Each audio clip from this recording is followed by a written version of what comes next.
Hello, everyone. How's it going? Welcome to another live. I haven't said this in over a year. Can you imagine? We got some rock music playing in the background. I first got to check if this is actually going to go live on LinkedIn, because between when I'm seeing it and between everyone else is seeing it, there's usually a delay. So I really hope everything is going to go according to plan and LinkedIn won't mess it up. There we go. We are live, it seems. 1 second, let me just confirm on my end. Everyone, starting soon, it says, and we are live on LinkedIn. There we go. Beautiful, beautiful. Here we are, finally, after a year. I haven't used this live feature on LinkedIn yet in this new version. If you guys remember, based on how long you've been following me, I used to do LinkedIn audio events back in the day. Audio events were a treat, man.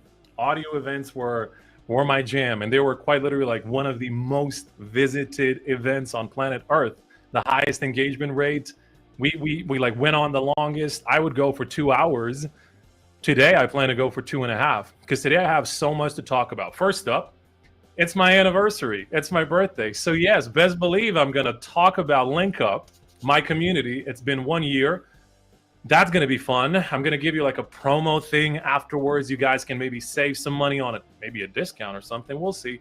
We might have some guest speakers. We'll see. Surprises. We'll see. Some announcements. We'll see. More than anything, I just want to chat with you guys. Honestly, I haven't chatted with you in a while. I miss this. It's been such a busy year. And based on the comments that I'm getting, there we go. Everyone is live. We are live. Beautiful, beautiful, beautiful. Okay, I'm going to take a look at the comments. First things first, just so we let LinkedIn know that this is going to be the best event this year. I stand by that. Press like on this event. So just leave a reaction and leave a comment, but you seem to already be doing the commenting bit. There's already so many comments, I can't keep track. Okay, so leave a reaction, leave a comment. That's the first thing. First things first, we gotta let LinkedIn know that we are doing something amazing. And yeah, you see the comments here in the corner. There's just too many. It's too fast. There's just too many comments. So here's an idea. For the first batch of this live, I would like to talk to you guys. So literally ask me anything you want. The other part is, if you just want to comment on Link Up and what we've done this year, I just posted about it. Sure, you can. If you also want to go check out my new profile, because I literally just now, like 5 minutes ago, right before this live, I updated my profile. There's a new banner. There's a new featured section, promo links. There you go. So just go to my profile. You'll find everything. There's a brand new offer as well. But I just want to talk to you guys. Oh my God, there's so many comments. So many comments. Okay, don't spam the chat, guys. There's way too many of us. I want to go through the comments first things first, and I want to see if there are some questions that people have left already. If not, I'll go back to the main event, and I'll do what I promised to do, which is I will go through each and every comment that you guys have left on the original post. And I really want to respond to some of those comments. I really want to respond to your questions. So I'm going to go one by one, and hopefully I'm going to be very quick with my answers, because today we're going on for a long time. Again, if you guys have never, ever attended one of my live events, I go on for a long time, 2 hours, 3 hours. Yes, feel free to comment on my studio. There's so many things. In fact, I'll just move. There you go. There's Chris Doe's book, Pocket Full of Dough. There's Lorraine Lee. There's Sahil Bloom. There's so many books over here from my community members. There's gifts I received. Here's my university diploma, honor roll student, Eminem vinyl, Berlin Bears, Dubai Camels, Pikachu, Steph Curry, some awards that I received last month. There's so many things going on. So many things. Jen is asking a really great question here. Let me pick that one up. And hopefully, that one's going to get shown on screen. If LinkedIn gave you the power to introduce one new feature in 2026, what would you add and why? Personally, I would introduce analytics on impressions. I've been asking for this, meaning I want to see exactly who viewed my post. Right now, we only see how many impressions we get. And even that is a little bit muddy. We don't understand how it works. Like, what does it mean to have X many impressions? Is it X many people or is it X many views? Personally, similarly to how they've done it with profile views, right? If you pay for LinkedIn Premium, you can click on profile views and you can actually see hierarchically, chronologically, when someone viewed your profile and who. I would love to see that same thing for posts. I want to know who's the first to see a post. I want to know who saw it in the last hour. I want to know all of those things. So right now, I always tell this, impressions are useless. I just see a number. I have no idea what the number means. I wish they gave us names next to those impressions. So that's one immediately. Hopefully you like the answer, guys. What about newsletters? Do you think it's useful on LinkedIn? Genuine answer, no. Just because, one reason, you can't access the emails. It's like, sure, it feels good for the ego. It's easy to acquire an audience for a LinkedIn newsletter just because, again, if you just post about it, people are going to hit follow. It's really quick. But the problem is long term, LinkedIn still owns that audience. You don't own your own newsletter audience. What you want to do is you want to build your own newsletter. You want emails, emails, emails. The newsletter, because of that feature on LinkedIn, it's kind of useless. I'll be very honest.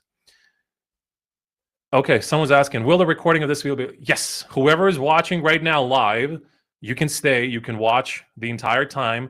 You can also come back. This recording will stay on my profile under events. So just come back if you want to, and you're going to see everything. Someone's asking, why is LinkedIn decreasing impression these days? It's not that they're decreasing impressions. Guys, there's just so many things that are going on. There's algorithm changes. There's a holiday season coming up. The holidays have basically already started. For starters, today, I just want to say, Sretan Praznik. My Bosnians will understand this. Today is a national holiday in Bosnia and Herzegovina. Today. This is why I actually picked today of all days to have my live, because I know a lot of them are at home and a lot of them can join and listen to me. So there's a holiday season coming up. Also, the way, ever since they introduced the 360 brew, I don't know if you guys have heard about this, but LinkedIn essentially adopted this new AI model for ranking posts and quality of posts and for giving you recommendations in the feed. Basically, right now, it doesn't necessarily just look at the content itself, the posts. It doesn't also look at the network. I feel like this is their response to battling engagement pods. If you've been following me for years, you know I'm very, very much against engagement pods. I've been invited to almost every single one of those. The answer, always no. The problem with engagement pods is it's fake engagement. It's manufactured engagement, right? It's typically people who are part of a secret group, WhatsApp, Telegram, Slack, whatever they're using. You send out a link, and then everyone is liking and reacting to it. The way the new algorithm works is it doesn't just look at how many reactions you get, how many people from the network are doing it on the post. It looks at your entire persona. And this is something I hated on LinkedIn for the longest time. I hate it. When I see productivity tips or nutrition tips or fitness tips from a freaking financial expert, I immediately know you're part of an engagement pod. The second a financial expert shares leadership lessons, meanwhile, he's literally running a one-person business, I know you're a part of an engagement pod. This is LinkedIn's response in part to battling those sorts of accounts. Because right now, if your profile persona, meaning your banner, your industry, your niche, your offer, your headline, your about section, the things you post and the things you comment, it doesn't align with the actual service, it's not going to fly. This is why you see a lot of people who have been posting very random content, who have been posting content just for views. They're seeing a drop. I mean, everybody is, to be fair, because we've all had randomized audience, and LinkedIn is literally trying to push us in the right direction. They're trying to create content more relevant for more relevant audiences. Up until this is why this AI system, right, the 360 brew, is literally a ranking and recommendation system. Now it can understand context. It can understand industries. It can understand services and offers based on your profile and whatever's on your profile. And then it can push it to exactly the kind of audience that needs to see it. Now, it's their thinking, right? It's the AI's thinking. The people who do not need to see it will not see it. Therefore, you're seeing a dip in the impressions. Is it correct? Is it right? Is this the right way of distributing content? Personally, I don't think so. But it is what it is. You got to live with it. You got to adapt. This is why building a community under your posts is always going to be the best thing, because you're going to build people who are genuinely interested in your content, who are always going to be under your posts, no matter when you post it, no matter what you post. They're going to give you real feedback versus manufactured growth, and or you're begging for the algorithm's mercy because you're posting something and then you're like, oh, this one didn't fly. Well, it shouldn't have in the first place. So there's two sides to this. A, it's like 360 Brew is like, the reaction is this should have happened years ago. But B, it's like, is it really the best way? It's a juggle, it's a toss-up. So it's a catch-22, they say, you know. Please have a seat. I'm just saying thank you, man. But I have a standing desk now. I got to practice my lower back, man. It is what it is. Let me take a look at the other questions. As someone who is just starting LinkedIn, what is the one thing you would have done differently that I should do? I would have started a newsletter sooner. I regret to this day not starting a newsletter sooner and not promoting it a little bit more. I feel like a lot more people should. You should have an owned audience beyond this platform. Luckily, I have a paid community. Luckily, I have link up. I have an entire business that is literally an outside audience. I don't necessarily depend on this platform alone. So, yeah, not everyone is in that situation, but if you can start a newsletter, if you can have an owned audience, your own audience, definitely do that. Definitely focus on growing your newsletter. I'm just saying, being on LinkUp is the best thing that happened to me this year. Thank you so much, Anya. Eminem Curtain Wall. No, it's Curtain Call. This was Eminem's supposedly retirement album. Okay, Maya is saying that's actually my very first live on LinkedIn. Well, welcome. Hopefully you're going to enjoy it. How do you get high-paying clients on LinkedIn? Well, get your price up. No, that's the simple answer. It's an entire psychology. Premium pricing. I'll give you one hint as to what everyone listening can do to avoid low-paying clients. I feel like the answer to this question isn't in attracting high-paying clients. It's actually in avoiding low-paying clients. See, when you're writing posts that start off with, here's how I made my first $1,000 on LinkedIn, or here's how I earned $10,000 with this client. The problem with those numbers is that they're super low. You are immediately putting yourself in an inferior position. You're telling everyone who you're dreaming of working with, these are the numbers I'm working with, and these numbers are pretty low. So you're alienating the ones who should be paying you, and you're attracting those who shouldn't be paying you, meaning the ones who would pay you, but it's still super low. So you're never actually going to be happy with the price. So what you should be doing is avoid talking about low prices overall. Everything you're mentioning in your branding, in your content, the numbers you're using in your posts, make sure that they are the actual numbers you would want to get paid, the actual numbers you would want to work with. There's really great creators I could list that do this really well. Alana Sparrow, one of them, I love following her. Alana doesn't know I'm shouting her out. Hey, 7-figure founders, right? Immediately you're attracting a certain type of buyer. Immediately you're alienating another certain type of buyer. So this is just one of the psychological things that we do, but that don't benefit us. And because there are so many beginners on the platform joining right now at the end of 2025 and 2026, you're going to see a lot of these posts. People are going to be writing about their first win. The problem is, if that first win is way too small, you box yourself into more wins like that. That's the problem. Versus, you start off with a higher price. You talk about higher prices. This is just one example, by the way. There's about 50 different ways you can attract a higher ticket clientele. But I see this one happening the most.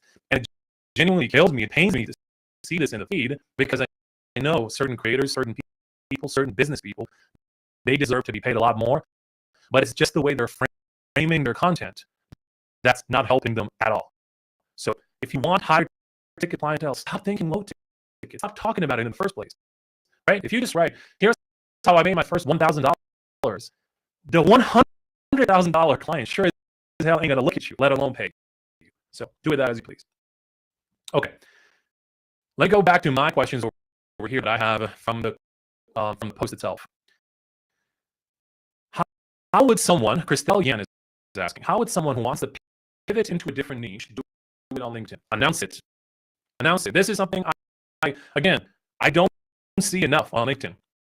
A lot of people are pivoting, which is natural. A lot of people are going to work for a company for 5, 10 years, whatever, and they're going to switch to a different company, a different industry, different network, different positioning altogether. Or your business is going to have that pivot, right?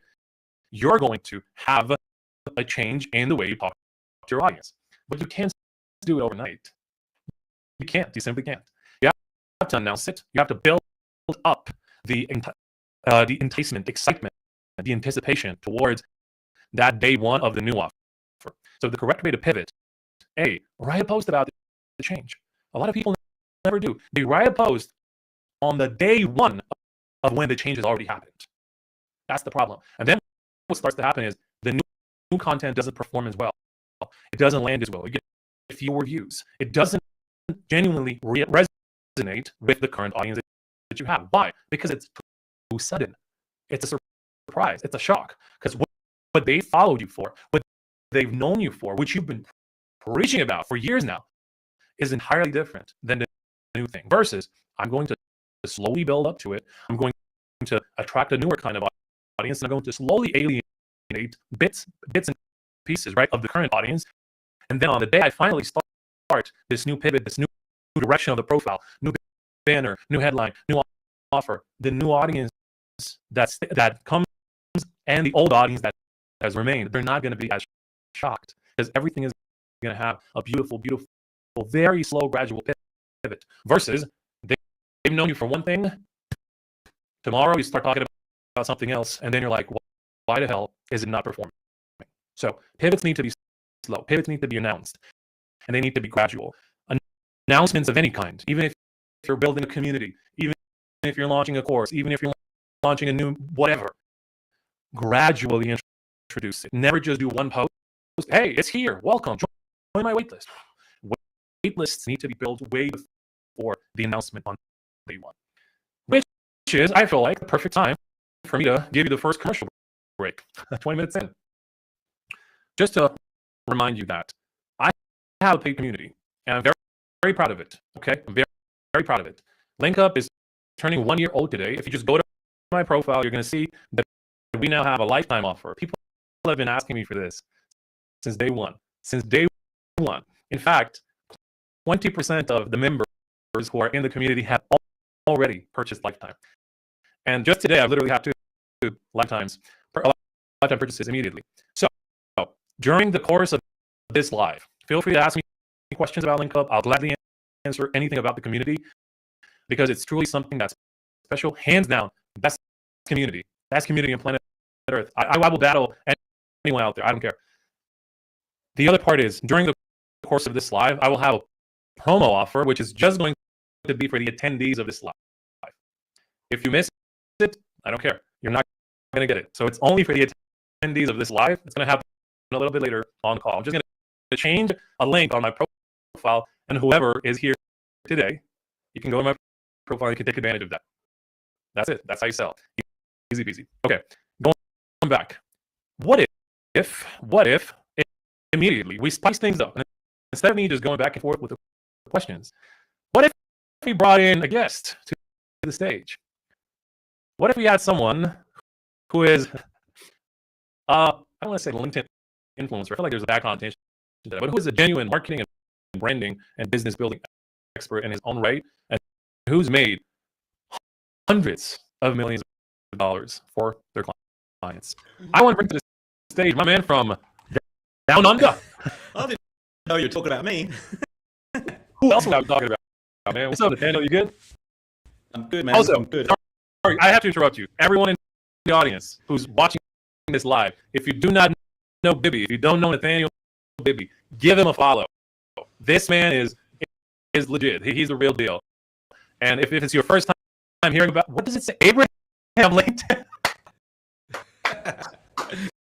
wait. I have, there we go. Oh. There we go.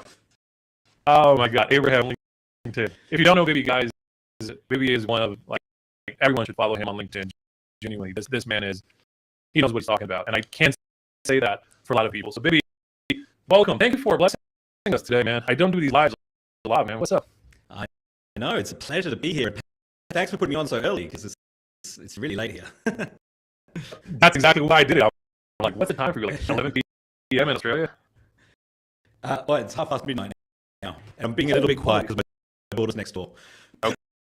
Well, I can't be any more quiet as we get into the mic. It is what it is. That's what the puppy's on. Yeah. How do you want to do this? Do you want to talk about something, or do you want to ask me questions, or should I ask you questions? And then we'll see where we go. That's up to you. Do it live. I mean, look, it's my community. You know what I do with the community. I always make sure they're heard. So also, Daniel's part of LinkUp. If you have any questions about community, if you feel like I'm selling it to the point where it's like, oh, it's the best thing ever, just ask him. I really have no clue what they're going to say. I don't care what they're going to say. I trust my offer. I trust my community. And if someone roasts it, they better it, because it's only going to help me get better. So Daniel, quick question for you. Yeah. 2026. Do you see the return of text-only posts? I never saw the blow up of the text-only post. Really. I mean, I've had a few go viral, but it was like 7 or 8 years ago for me. It's been video big time for me. Yeah. But what's going to happen, right, is just everyone's going to be using AI. So I think the personal branding piece is the most important. And when I say personal branding, it's not like something you architect with a mind map. It's just being more of yourself, being more authentic. 100%. Yeah. That's very true, actually. I personally do see a trend right now. There's a lot more text-only posts in my feed. Believe it or not, I don't know if it's because LinkedIn is starting to recommend them again, or if it's because people are genuinely starting to love writing again. Maybe it's the whole we've fallen in love with AI to the point where we started to hate AI, to the point where we started to recognize AI posts, and now we're all trying to write, like, even just quick 3 or 4 liners. I feel like those perform really, really well. Well, you know what? The articles, like you were saying about newsletters, I've always enjoyed writing an article every now and then, and I've noticed that when I don't put images in, they do really well. If they're written in the right format. Yeah. But I just genuinely feel like a lot of people are not practicing their writing. I have a lot of clients who come in. I have a lot of community members who come in, and one of the biggest problems for everyone when they're talking about, hey, I don't know what to write about, or this just doesn't sound like me. And then I just ask them this question, like, how often do you write? And they're like, well, I sit down like on Sundays and I write down my posts for the week. And I'm like, that's not enough. That's simply not enough. It's kind of like practicing at the gym. It's kind of like shooting the ball if you're LeBron, if you're a freaking Steph Curry, right? You don't just go to the gym on game day. You go to the gym every day, and game days maybe once or twice a week. Same goes for writing content and then pushing content out there. You have to keep producing. You have to keep building this muscle. This right here is a muscle. You have to build it genuinely. Yeah. So I'm excited. Genuinely, I would love to see more text-only posts. In fact, I gave myself a mission to come back. Back in 2023, I was one of the only profiles left who was still pushing really, really heavily text-only posts, and maybe once a week or once every 2 weeks, I would publish a photo. Yep. You're a copywriter. That's in your blood. Like, you're good at it. You can play this. Everyone I've seen so far, even non-copywriters who start practicing daily, they start to fall in love with the process. Yeah. And it's just so simple, because people are not practicing enough, period. I know this for a fact. They're not. Yeah. The people that you're dealing with on a day-to-day basis, there's a lot of creators. Like the people that link up, from my perspective, they're sharp creators, especially the people that are active and they're all the time. They're building a business around LinkedIn. A lot of clients I work with, the business owners, they don't go on LinkedIn that often. They know there's an opportunity there, but they'd rather outsource it. When they're writing content, most of the time they're just arguing with ChatGPT. Like that's what I'm competing against. That is actually very true. That is actually. Thank you, Rick. Thank you for the comment. He asked me as the king of text-only posts. Thank you, Rick. Rick has been a long-time follower, so he remembers for sure. I've been on the text-only train for a long time. By the way, a couple months ago, I did a crazy surprise where I wrote a 3-liner post just as a test. Let me just see, because I kind of switched my entire content to be more visual, like more photos and videos. Back in the day, it was just text only, and every now and then I would publish a carousel or a photo. So a couple of months ago, I did this experiment. I was like, let me just write something that's like super short, and I wrote a 3-liner. I didn't even write a full-on text only post, just 3 lines. And people are commenting below. They're like, we're pressing the see more button to see what's gonna happen. And I'm like, no, there's nothing else. Nothing else is happening. Let me just check. Let me go through the comments, man. Everyone Sometimes has when you break the system and just do something different, it pops off. It does well. You know, that's very true. That is very true, man. Here's a great point, just to segue into the whole personal branding conversation. I feel like authenticity, like the whole conversation about AI, whether you use it, whether it's not, whether you practice your writing, whether you trust the machine, whether you argue with ChatGPT back and forth, you know, this is Oksana really summarized it well. Everyone has a personal brand. The difference is your brand intentional and authentic or accidental? Ooh. Is your brand accidental? You see, for a lot of people, that actually is the case, because they're going to write something, they go viral, and they stick with that, even though it's not what they intended to do. Yeah, well, my kind of is like an accidental. I was interviewed by the social media college for their personal branding course, and they're like, do you have a personal branding strategy? I was like, no. So that is very People don't believe me when I tell them I don't have a content calendar. Like, I don't know what I'm going to post tomorrow. I don't know what I'm going to post the next day. What I do is I simply write every single day. And the people from my community who actually meet with me in real time and sit down with me over burger or coffee, they know I will sit down in the morning. I will write like 5, 6, 7 posts. And I will turn my laptop and I'll, oh, look at this one. Here's a good one. And they're like, oh my God, you should totally post that. And then my posting time is 12:30. And then I'm sitting there like super serious at 12:15. I'm typing. And they're like, well, what are you writing now? I'm like, oh, I'm prepping my post. And they're like, what the hell? Okay. You just showed me 7. I'm like, I'm not happy. What's the weirdest place you've ever written a post?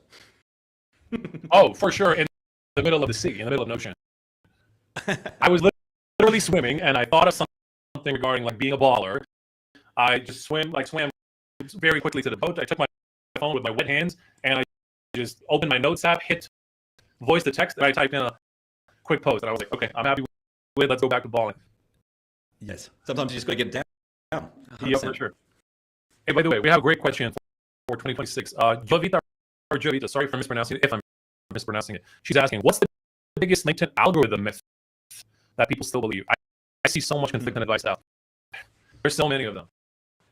Don't post, 5 times per day. Look, I'll be very honest. As much as I dislike multiple posts per day, I understand why people do it. And you see like use cases for both. Genuinely, yes. On average, yes. Posting multiple times per day is bad. You're going to burn out really fast. You might tire your audience out. Not every post is going to perform, sure. But the really great part about multiple posting per day is you're going to get a lot more followers a lot more quickly. But yes, the posts themselves are not going to perform on average as well. We see this with a lot of creators out there. Ruben AI is one of the creators who posts like twice per day. He's been growing so fast. He's almost at 1 million followers, right? And yes, not every post hits. Not every post, is going to go super duper viral, but every now and then they will, because he's going to hit like this really, really super specific time zone, super specific topic, and then it just flies. It is what it is. Versus you who's posting much less frequently, and therefore you have fewer opportunities to go viral, or you have fewer opportunities to just find a new audience. What's the best way? I personally always tell people 4 to 5 posts maximum per week, maximum. 4 to 5 maximum. 3 to 4 is like the optimal. Just focus on commenting more during the day. Focus on building relationships. As vague as this sounds, I feel like I've been saying it for 5 years now, man. The sooner you build a community on LinkedIn under your posts, the more and the sooner you're not going to depend on the algorithm. The people who genuinely complain the most about the LinkedIn algorithm, they comment the least. And there's an obvious reason. They're at the mercy of the algorithm. There's not an audience waiting for their posts. They don't have a strong enough community under their posts. It's just a fact. You can battle this all you want. It's a fact. I've been preaching this for 5 years, and LinkedIn as a platform has been doing exactly what I've been preaching for 5 years. They've been going exactly the direction to the point where now 90%, 90 plus percent of all of our notifications, they are regarding comments. They are regarding conversations. To the point where now we can actually see how many views our comments are getting. To the point where LinkedIn is prompting you when a comment is performing well. They're giving you this pop-up window. Do you want to turn this into a post? It's a good conversation starter. So many things regarding comments, where it's added visibility and you control it. You control where you comment. You control when you comment. You control which region, which industry, which topics, which creators. You control how much. Versus, oh, I'm going to hit post and I'm going to pray to the algorithm that goes somewhere. See, one is built visibility. One is gifted visibility. And like Oksana earlier said, one is accidental. And it's truly accidental. This one is built and very, very, very strategic, very intentional. And I will die on this hill. Keep commenting, people. This is how you build your visibility. This is how you get more profile views. This is how you get more people to see your actual offer. And then take it to the DMs. Then take it to the DMs. Because you're much more likely to get a response when someone already knows you, when someone has already seen you, and you've already interacted with them. Meaning, these are no longer cold leads.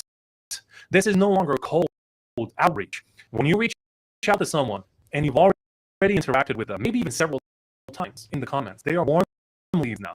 So there's a much better, much higher likelihood that they will respond. Damn, I'm very passionate about this one because whenever someone talks to me about cold outreach, it's like, oh, it works. Bro, you need automation. You need to send like 2,000 messages per day. Yeah. That was a good one. I'm scrolling through the comments, man. I'm scrolling through the comments. There's hey Victoria, she's saying facts. Link up peeps are the best. Thank you, Victoria. Victoria is a coach in our community, guys. Just so you know, if you don't know her, go give her a follow. She's the writing coach.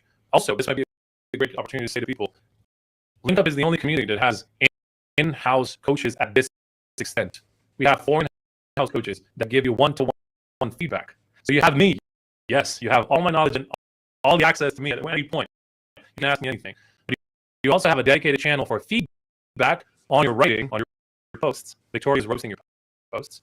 Then you have, or she's giving you guidance on what to do better if you don't like the post roast freeze. We have a mindset coach, Christina. We have Steph Coach, who is a lead gen coach. So for DMs, for negotiation, for your funnels. And we have Ubaid Rahman, who's the designer on LinkedIn. He's giving you feedback on your design. So 4 coaches so far, and we're going to be expanding the team next year. So it's just, you get so much for it. Just such a fraction of an investment, man. Yeah. I'd just like to add on that. Like, I've been in LinkedIn marketing exclusively for 12 years. Like, when I set up my agency, there was no one in Australia doing that. And I'm always looking for ways to sharpen my skills. And I come across Yasmin, and I've seen his content, and I've been following him for like 6 months. He's talking about this course, this community coming out, not a course community. And I think, like, the content's like that good. How can the community be even better? And it is like sharpening my skills a huge amount. And it's not just Yasmin. Like, the experts that he's talking about, give you that level of detail. But then you've also got everyone else in the community that's been there from day one. We've been around a year now. I'm there. Like, we're all adding value and helping people out as well. So it really is a community that pushes each other forward. Because it's easy to create a course and just get people there, and if they do the work, they do the work. But this is a community that actually pushes you and holds you accountable. Because there's no, like, you will have time. You will learn what you can learn in a year, in months. But there's no substitute for hard work. You're going to have to do some work as well, and that's really what LinkUp's all about. It's about hustle and supporting each other. I think it's fantastic. I just did a YouTube video about it, so it's all fresh of mind. I saw the video and I had no idea it was out there. Someone asked me the other day, blah blah blah. What was the name of the guy? Anyhow, I'll remember. He asked me about like LinkUp. Hey, like, where can I read the reviews of LinkUp? And I was googling like LinkUp review, and I wanted to send him hours because there's so many. There's hundreds, thousands at this point. I got the screenshots and those wins, and your video popped up, and I'm like, I didn't see this, and turns out you had just posted it that morning. So right. Yeah. I watched your video, man. Thank you for the very honest testimonial and a very honest review Like it was a full review. So thank you for that, genuinely. My pleasure. My pleasure, man. It's commenting, rare. mentioned there's so There's much not in many link up. communities out there, you know. Sorry, you were saying? Sorry. Like, I've tried a lot of communities. Like most of them are courses more than communities, right? The level of detail and effort that you put into it is amazing. I'm really impressed. Like you obviously put a lot of time into it. So I highly recommend it. If you haven't joined yet, guys, go to linkupbydasmin.com. Thank you, man. Appreciate that. Someone's asking, will the weekly calls and masterclasses with Q&As from LinkUp be hosted by you or your team? They're always hosted by me, and every single call we have is recorded and it's put into the resources folder. In fact, if you go to my profile right now, we have a brand new offer, which is, it's not a course, but it's one tier of access to the community. So you can only purchase access. And by the way, this is lifetime access to the video vault. So every single masterclass we've ever done, every Q&A we've ever done, and every Q&A masterclass we'll ever do. So this is going to get updated every single week, every single month. We have weekly calls at the very least. Right now, we're approaching 100 hours in the community, man. 100 hours. Most courses, I'll just for comparison, most courses are like 2 hours, 3 hours, 5 hours maximum. We already have 100 hours, 90-something hours already. And this is lifetime access. So whoever wants that, minus all the coaching, minus the one-on-one sessions, minus everything. So if you just want to have a self-paced learning experience, you just want to watch the videos, go to my profile right now, scroll down to the featured section. It's called Video Vault. It's a brand new offer that I have. So you can access link up that way. So you can just access the recordings once they're posted. That's also a fun way of doing things as well. Let me see how many other questions we have, man. He was saying, yeah, it's fine as long as you edit the post and not just post that. Is 100%, 100%, 100%. I feel like, by the way, there's actual research. My good friend Shade Zachary, we just did a LinkedIn learning course together. She's your neighbor down there in New Zealand. Actually, close to Samui, Thailand. She's there, but never mind. She's done research, or she's found research where the human brain is actually slowed down in these last 5 years. Ever since that point where OpenAI launched ChatGPT. Yes. On ChatGPT, the human brain has gotten lazier. The human brain is slowed. Imagine the speed of the actual electrical signal that goes through the nerves, right, to go to the human brain, so that we actually register information and reprocess information. It's slowed down.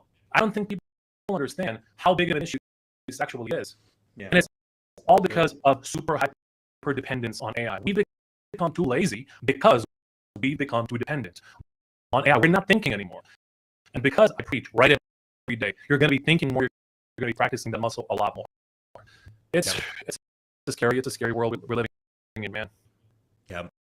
Well, the algorithm's getting smarter as well, and the algorithm doesn't necessarily want AI, because the perfect algorithm represents what people want, right? They want that is actually very true. To be fair, you can't blame the algorithm. You just got to blame us. That is a very valid point, because the algorithm, like you said, only mimics human behavior. And if we're telling it, hey, we want shorter form video, we want these bite-sized pieces of information, we want information quicker and merrier, that's what the algorithm is going to focus on, which leads us to the question of Jeremy. Hey, Jeremy, we just partnered up on his podcast, by the way. Jeremy's asking, is LinkedIn making video a priority? Are they trying to become the business TikTok?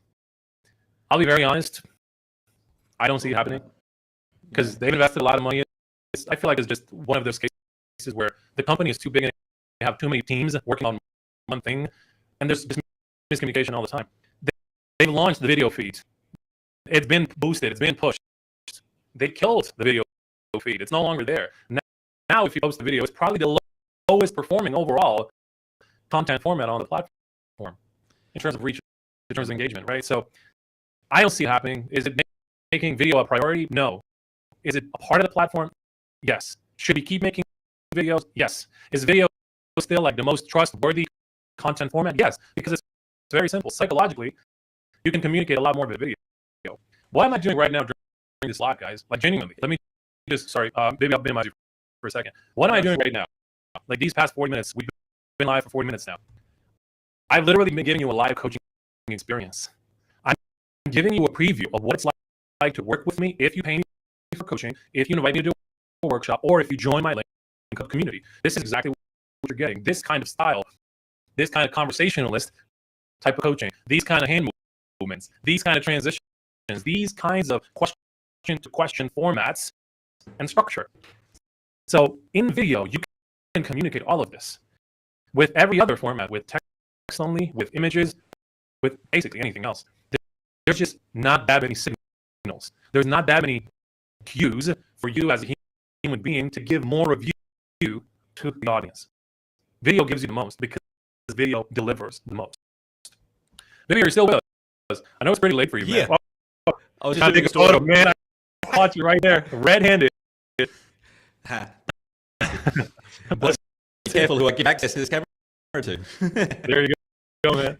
Let me check this. This is a great question. Jen is asking, how important do you think the time and day of the week matters to your or I have no idea what the rest of the comment is, but possibly to your audience? I always give people the answer that is twofold. So typically you'll hear the first part of this question everywhere, which is go and post. Pick a posting time when most of your active audience is engaging. Meaning when they're actually going to be online and when you have the most likelihood that they're going to comment on your post, that they're going to engage, whether in a DM, a repost, comment, like doesn't matter. Meaning your most active audience is online. But that's part one of the equation. Because typically if you go look at any research out there, if you go look at these marketing stats or whatever, like if you go to HubSpot, if you go to, I don't know, marketingsomething.com, whatever, there's great research and they do it extensively, but they do it in a vacuum. And the vacuum is everything else but you. Here's the problem. A lot of people will pick the posting time based on what works in aggregate, on average, for everyone to get. The answer is typically around noon. Like that's 99% of all the research that's out there. They're going to tell you around noon because that's when most people are either taking a break or you're going to catch everyone else in the morning time, in a different time zone, evening time, in a different time zone, blah, blah, blah. The problem is it's always noon somewhere in the world. See, that's the problem. It's always noon somewhere. So it really matters how your life looks like, where you live. So here's the second part of this equation that I always tell people. Pick a time that you can stick with. I can't tell you how many clients I've had, how many students and how many link up members I've had come to me and they're like, I can't keep up with this particular posting time. And I'm like, I know, because you picked something based on research, third-party research, which you didn't even look within. When do you go pick up your kids from school? When do you have to go to the gym? When do you have the most client meetings? And then what ends up happening is you're trying to stick to something that's unsustainable. You start to hate the LinkedIn experience. You genuinely start to hate it. And then when someone like me tells you, oh, you should also be commenting more, you're like, you have a very valid reaction, right? Because you already hate the experience because you simply picked the time based on someone else's expectations. It's not your own. Me personally, I've picked, this is like year 3 now, I've picked 12:30 European time, Central European time, as my posting time. And it has almost nothing to do with the algorithm. I've picked it because it works for me.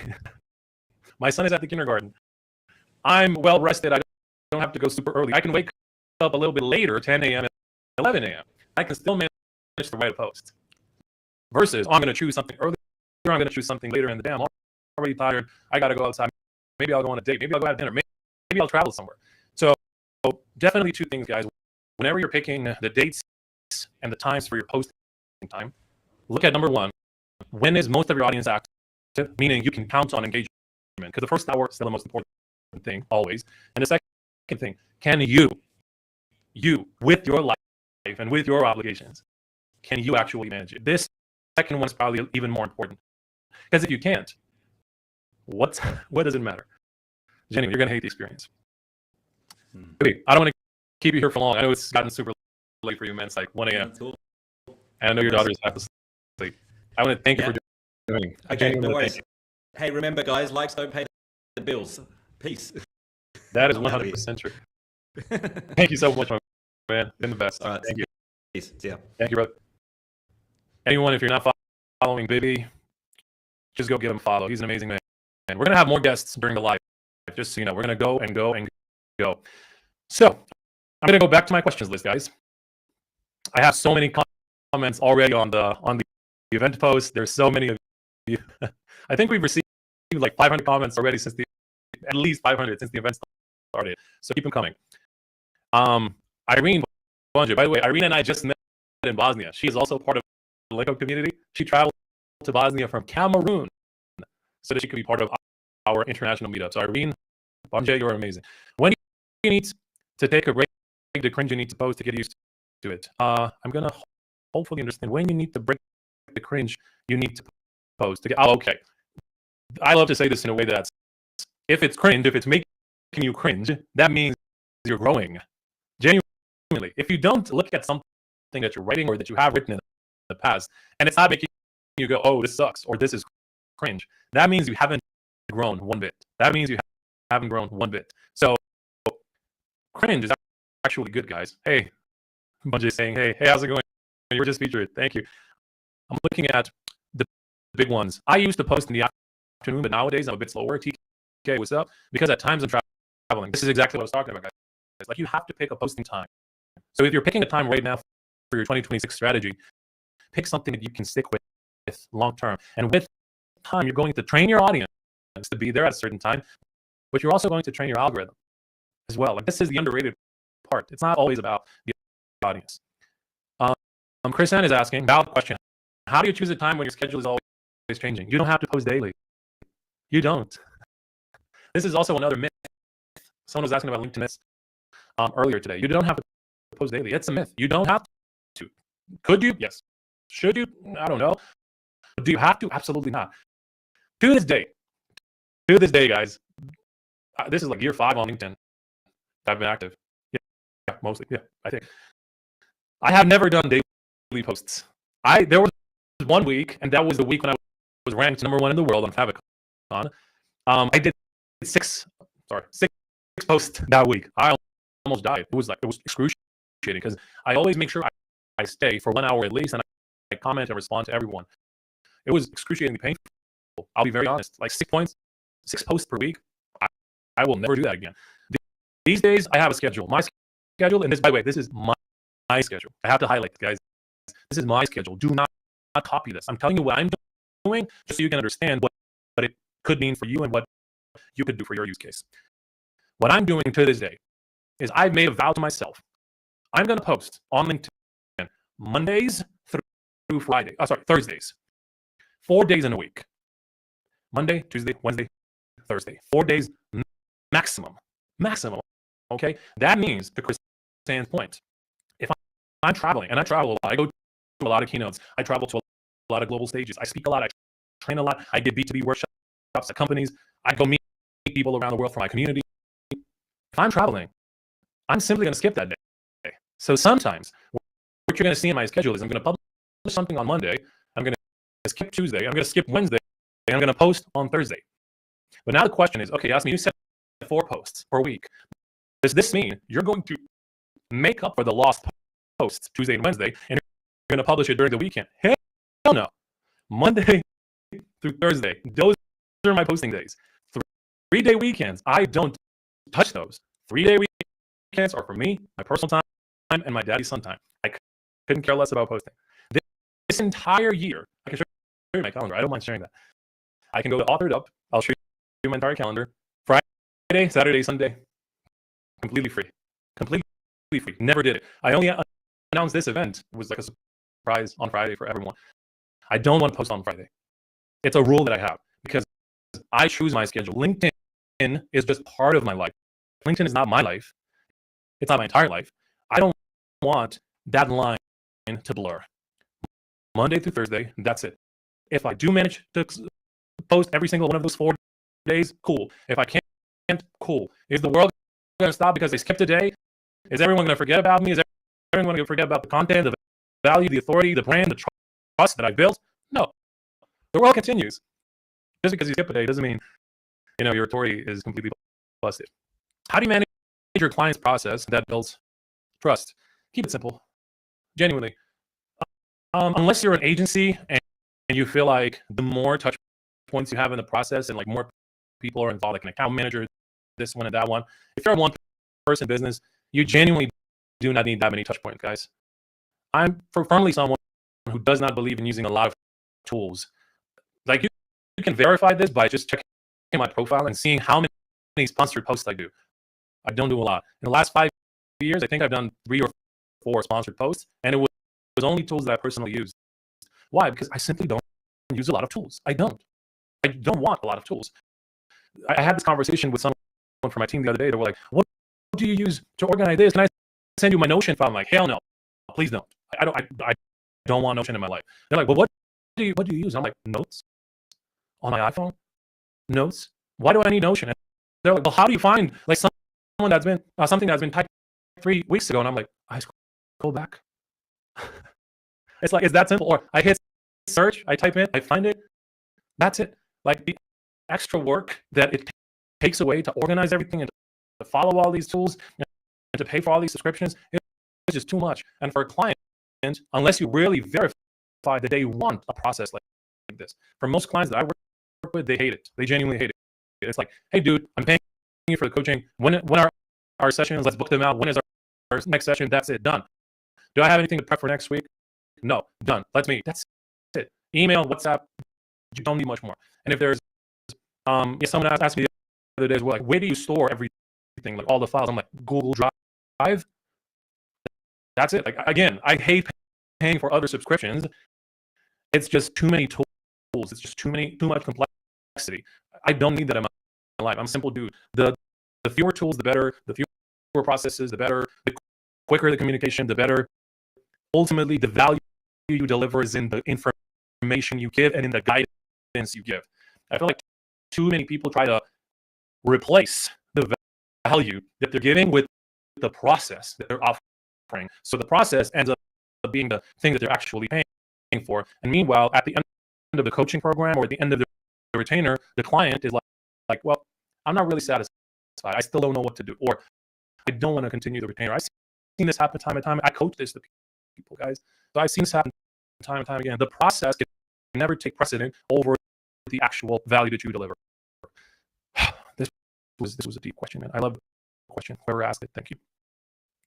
Let me check for more. There's so many comments. I love seeing this. Let me see. What other question? Lisa saying Google Workspace for the win. Yes, exactly. Like, you don't need that many fancy tools. I'm not against any of these tools. Notion, phenomenal tool. Whoever built that deserves the freaking Nobel Prize. Genuinely, it's a phenomenal tool. You can build anything with it. I'm just saying, 99 of our processes, I do not need it. I don't want to use it. Period. Let me see.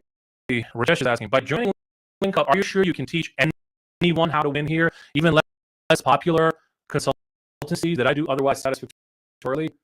I can't guarantee anything because ultimately I coach.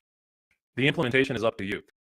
And we've had this conversation with many of our members to the point where they join. This is why joining communities is only for a specific type of audience. If you just want the quick win, don't join a community. If you don't like really raw feedback, don't join. But if you're part of a community, you are constantly bombarded with other people doing things, other people accomplishing things, other people winning, sharing their screenshots, sharing their wins, asking questions, asking how to improve, asking this, asking that, to the point where that part motivates you so that now you're following suit. You're literally going with the flow of the entire community. And I've had this happen with a lot of people who are in my LinkUp community. They join, but they feel like, yes, this process is amazing, but I still need your one-on-one coaching. So they still pay for the coaching. They see the value in the community, but they still need the one-on-one guidance. Meanwhile, some other clients are like, I just want the one-on-one coaching. I can't do the whole community thing. It's too many questions, too many people, too many this and that. So am I sure I can teach anyone how to win here? Hell yes. Easy. Yes. Easy, yes. But will you win? I can't guarantee that. I never guarantee anything for any of my clients, just because ultimately the implementation is up to you. Always. This is also something I coach. No guarantees. You can't guarantee something that does not depend on you solely.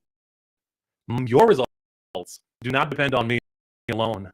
That's something that a lot of coaches to this day, they do not understand. So you see themselves shooting themselves in the foot by giving money back guarantees, this and that, because the client didn't do what they coached them to do. So if you're willing to be part of a community that gives you the guidance, come in.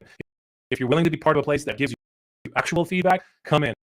If you're willing to genuinely participate and work on yourself, your business, your offer, your content, everything, and actually use the feedback channels that we have four more coaches. If you're willing to ask them questions every single day, come in.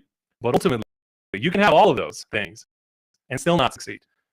So whose fault is that? You see how that works? You got all the guidance you needed, but something down the line didn't work. And that's why no guarantees is the best way to do business. So any new algorithm, what was the question? Sorry. Any new algorithm updates ongoing? Well, we did speak about 360 Brew, guys. 360 Brew, I feel like it's not the algorithm itself. Like, this is what people get wrong. 360 Brew isn't the algorithm. It's just one ranking system that impacts the overall algorithm. It's not the algorithm itself, right? So the fact that people think that there's one way and there's one update in the algorithm, it's like, oh, it got updated, now we can figure it out. It doesn't work that way. First off, there's multiple algorithms. Okay? That's something that a lot of people still don't understand. There's multiple algorithms on this platform.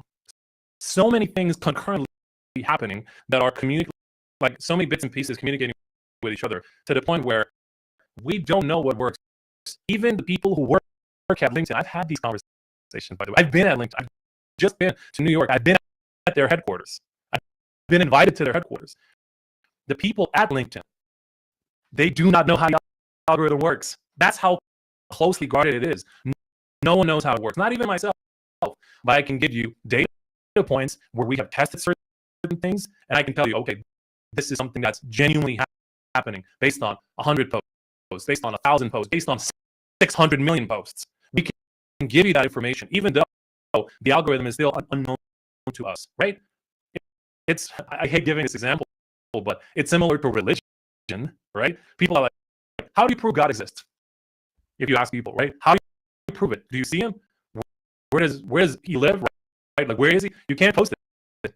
You can't post that answer anywhere. You can't find that answer. But if you just look around and if you look at the patterns, if you look at the human body, if you look at everything in the world and how it works, you know that the God exists, and you can drop patterns from that. You can find rules in that. You can understand the globe's algorithm, meaning your existence is algorithm, similar to the platform. No one knows how it works. Not even a coach like myself, no one. There's a great question from Tuba. How to start conversations with your ICP without being salesy and pitchy? Great question. Easy answer. Do not pitch in the first message, guys. Please do not pitch in the first message. This is genuinely something I coach in the community as well. The better approach is always find people in the comments, find them, meet them where they are, have a conversation there first, and use that comment to send them a DM. Hey, love having a conversation. Would you mind if I send you something I think might be of use to you? Thank you. Now it's not pitchy. You've used it. You've tried. Done. But if you never had that conversation, the very first interaction they had with you is immediately going to sound like a pitch. Hey, Yasmin, I see the work that you're doing. And then they're going to go to my profile and find the role like brand and business coach at Link Up Community. Would you mind adding $100,000, blah, blah, blah, to your, and I'm like, if you did any research, you would understand that I do not need $100,000 because we're making that in our sleep. Like if you did any research. But if you first have a conversation with someone, this is the research. Ask, simply ask. The question is how you start a conversation with your ICP. Guys, instead of offering, instead of assuming, this is the biggest killer of sales, the biggest killer of branding, assumptions. You can't assume anything. The best way to approach it is to simply ask someone. Ask them a question. Do they need something? How are they approaching this? How are they approaching that? That's it. As simple as that. Try that in your next message, in your next 10 messages, in your next 20 messages. Ask your prospect something. Figure out if they actually need something. Then offer them something. Versus, hey, let me assume you need it, and let me waste my email, or let me waste my credits, or let me waste this beautiful email that I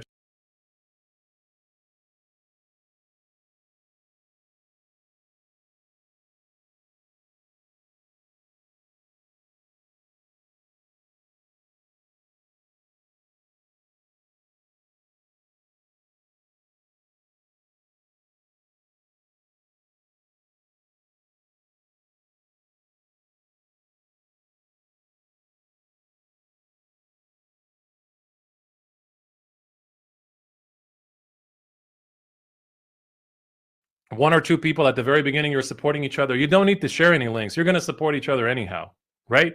If you have creator friends, you're going to support each other anyhow. There's no need to share anything to force likes. Like, I've had creator friends over the years. We've supported each other, with everything, with businesses, with life's journeys and struggles and challenges. But I do not like every single one of their posts. This is the part that people don't understand, right? It's like, just because we're friends, I have to like everything you're posting. Hell no, I disagree with it. I'm not going to like every post that you publish. I don't care who you are. If you're my brother, you're my sister, you're my spouse, I don't care. If I don't like something, I will not like it. It's as simple as that. In fact, to this day, I have a pet peeve on LinkedIn. And by the way, this is nothing like an algorithmical rule, or this is not a rule of thumb for everyone that everyone should follow. This is me, how I was raised, and just my values. I personally, and by the way, again, I have to highlight this. This is my personal opinion, guys.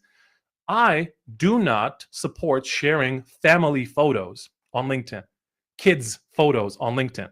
And I have some of my best creator friends constantly posting family photos. They know who they are. I love those guys. I love all of their content. I comment on every single one of their posts if it's good.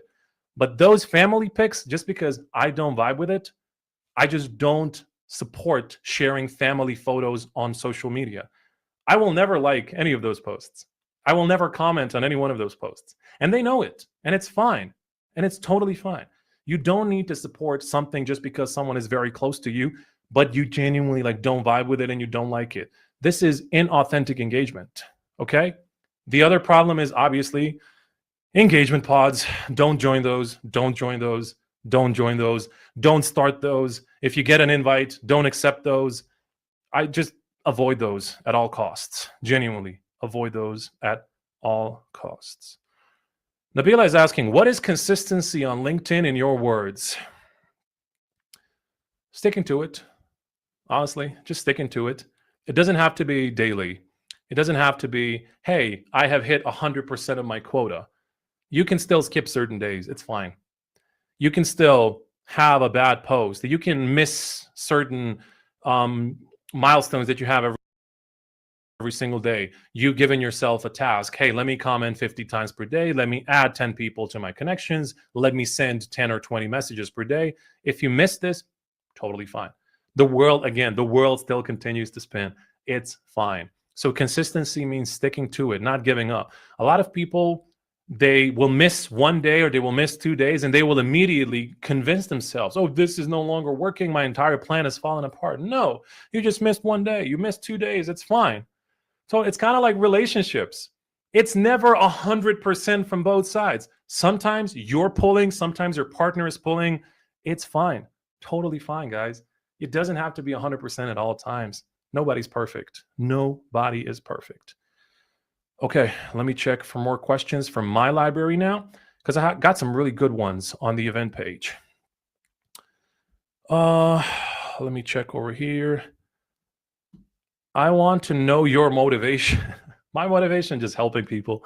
Genuinely, I just want to see people win. And whoever is part of my community, they know this. I don't care if I hurt your feelings by saying something, by giving you feedback. I don't care. I'm going to give you the real deal. I'm not going to tell you something because you want to hear it. I'm going to tell you something because you need to hear it. That's what a great coach does. I've had clients cry on my calls. Sorry, but the very next morning they come back, they thank me. They're like, this is exactly what I needed to hear. It's just that everyone's always been too careful about delivering the message to me because they feel like I'm going to have a certain reaction. And I'm like, well, you're paying me a lot of money, right? You're paying me a lot of money. Guys, my one coaching session costs $1,500. If someone pays me $1,500 for 1 hour of my time, I expect them to really want to hear real information. Versus, hey, I'm just going to be very careful not to insult someone. No, you paid me a lot of money. I really want you to get the best value possible. Same goes for my community. You have joined. There's all these resources and all the guidance available to you. I don't want you to feel like it's not the most hardcore advice. It's not the best advice for my direction. I don't want you to feel like that. I'm going to give you exactly what you need. In fact, during like the live Q&As that we have in the community, like you will very often see like 3 people come to the Zoom call. They're asking almost the same exact question, but I'm giving 3 different answers. 3 different people, same exact question, 3 different answers. Why? Because the answer I'm giving you isn't the same for them or them or them or me. This is why I tell people what I'm doing on LinkedIn, the strategies that I'm using, the kind of content that I'm writing, it works for me. It doesn't mean that I will suggest the same to you, because you need something tailored to you, your audience, your mission, your offer, so on and so forth. It's how the world works, okay? It's how the world works. Okay. We will have another guest coming very soon on the stage with us. It's a surprise. Let me check more comments over here. Question for LinkUp. Coaches to members ratio in communities often affects whether people get quality or in-depth feedback here. What's the case here? Well, I've genuinely never had anyone complain because we have channels for that. So whoever misses the live calls, okay, can always ask a question. We have a channel called Ask Yasmin. You can ask me a question 24/5. I don't work on the weekends. The community doesn't operate on weekends. So anytime you have a question, just ask it there. If you miss a live call, just ask it there. Or if you want to get feedback on your post, design, mindset, lead gen, you have 4 other coaches for that. So even if you're not on a call, even if you don't get to ask your question, but I always make sure everyone asks their question, because I'm someone, as you can tell by this live, I just go on and on and on. Even if it's scheduled for 1 hour, I will go for 2. If it's scheduled for 2, I will go for 3. I just love making sure that everyone's happy and everyone's fulfilled. So yeah, the ratio is pretty good. I'll be very honest. And this is not me subjectively speaking about it. It's very objectively, just because that's how I've structured it. And we've had this happen. By the way, I had a 2-hour live right before this today with my community. We were celebrating the anniversary of the community. So what happened was, like, during the same exact live, we had Shelly, we had 4 or 5 members from the West Coast wake up at 5 a.m. 5 a.m. And then we had Bibi, who was just here, and we had Hong Lee. It was 9:30 and it was 11 p.m. for them because they're in Australia. And then I had a lot of European folks who was like 2, 2:30, 3, 4, 5 p.m. So this is also why I structure the community the way I did, because I understand not everyone's going to be able to attend every call. It gets uploaded afterwards. You can self-watch, or whatever you missed, you can simply ask a question in the community. You know, it's a brilliant concept. So yeah, hopefully this answers your question. What's the best way to convey authenticity on LinkedIn? Sharing your opinions. Sharing your opinions, guys. Playing it too safe. I wish, I just wrote about this yesterday in my LinkedIn post. I genuinely wish I started sharing more opinions sooner. Like really opinions that are like, I know are going to push people away. It's because I want to make sure that the audience I have isn't just yes-manning me in the comments. Yes, I agree. Yes, I agree. Good stuff. Great stuff. Yes, I know my advice is great. I work hard on giving you great advice, and only giving you great advice, and not giving you random advice. But I would love to be challenged sometimes, right? I would love for you to be challenged with my ideas, and I would love to be challenged with your ideas. So sharing opinions is genuinely the best way to convey how authentic you are. A lot of people are just tips and tricks accounts. If you compared 10 accounts who only share tips and tricks, there's no difference. How many AI accounts do you know today? AI this, AI that, new Gemini update, new Gemini this, new ChatGPT. There's 50 of them. There's no difference. There's literally no difference. You could stack them up. Literally no difference between these accounts. But the creators who do a little bit better in the AI space, they share their opinions. They share their use cases. They share things that they have done by themselves or with clients. Everyone else, they're just reporters of news. I could just Google that stuff. So being authentic, genuinely on LinkedIn, easiest way, share some opinions, guys, especially in the comments, because then you're going to attract an even broader audience in someone else's network, which means more views on your profile, and it also means potentially more leads. Okay, another surprise for today. None of this was announced, by the way. None of this was announced. There's a creator who you might know. I have never seen her in my life. So if she wants to join us on stage, she can. And you can unmute her. There you go. How's it going, Laura? Yeah. You okay? live from my Uber. How are you? Why are you joining from an Uber?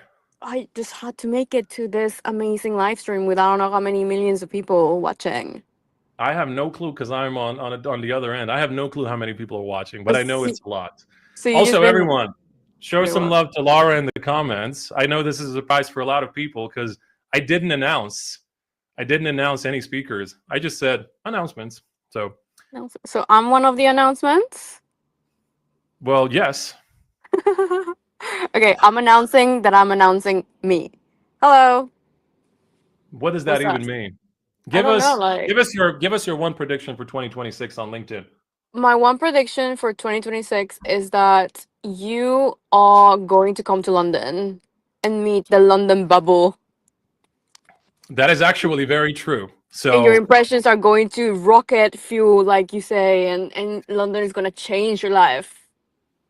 you know what? Actually, that is very true. I am coming to London next year. Are you? Yes, I am. Are you coming to see me? Nah. So for those that don't Yes, know, yes, Jasmine I was will come actually and see meant you. to come see me for my You, birthday like 2 years ago, and then he was like, "No, sorry, I can't come." Great. So I spent my birthday alone, and then okay.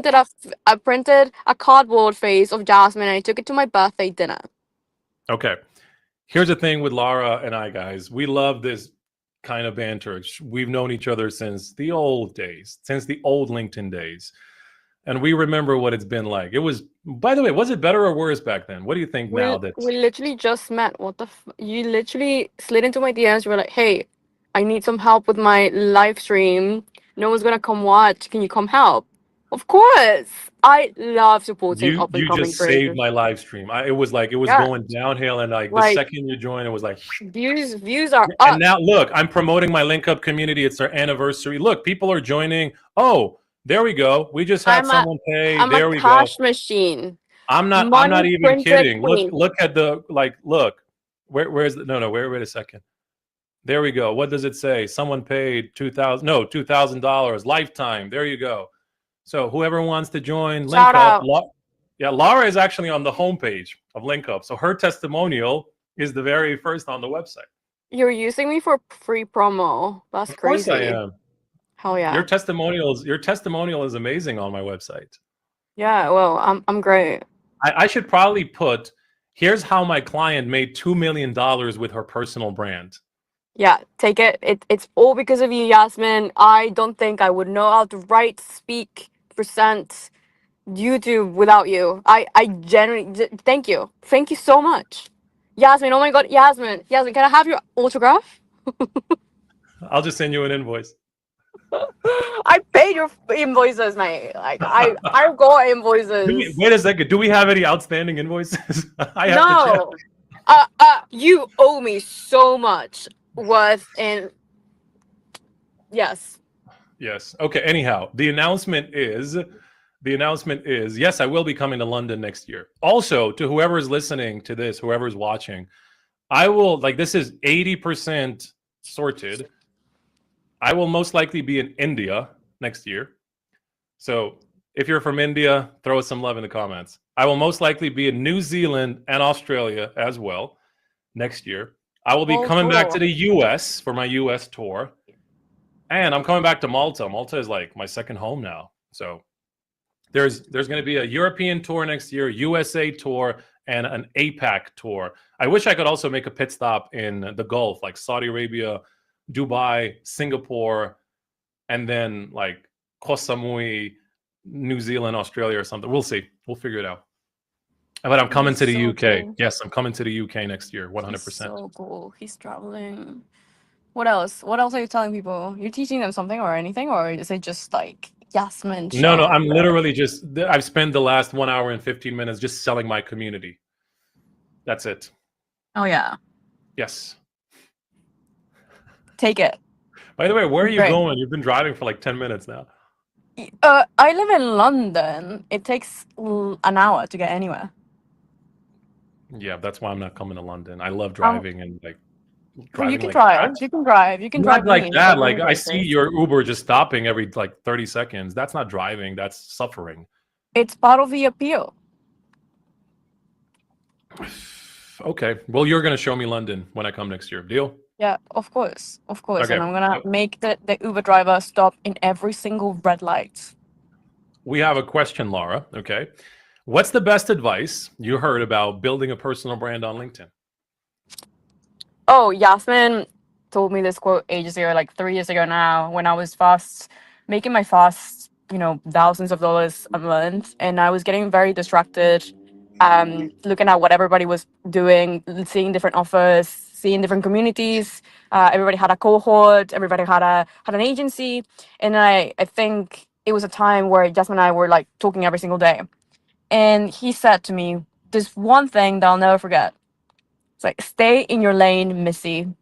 And this just helped me kind of understand that I don't need to be doing everything at all times because everybody else is doing all of these things. And shiny object syndrome is such a crazy thing for us entrepreneurs and creators. And focusing on the one thing is truly the thing that will get you to the first $1,000 month, $5,000 month, $10,000 month. Even to today, I try to kind of like lead with that lesson with most things I do and stay in my lane. Don't look at what everybody else is doing. Just think about the thing that you can do best. And that's it. I remember giving you that advice, and you've mentioned this like several times during our conversations. And yes, it's true. Like we get distracted. There's a new algorithm update. There's a new content format that's popping, apparently. There's someone said something, hey, we should all do this, we should all do that. Or the worst part is you saw one person go viral with one thing, and now you're trying to recreate it, even though it has nothing to do with your brand, with your content pillars, with your offer whatsoever. This is why I gave the example earlier. You weren't here. I gave the example earlier. It's like financial coaches are giving fitness advice, and then are going to give us like a 20-page carousel. And I'm like, what has one, have to do with the other? Like, you're a financial coach. I don't need your morning productivity routine. I don't need fitness tips from you. So yeah, it's the shiny object syndrome, like you explained. By the way, do you have any questions for me while we're at it? Me to you. Yes. You probably asked everything already. Oh, Yasmin, how do I go viral on LinkedIn? You can't.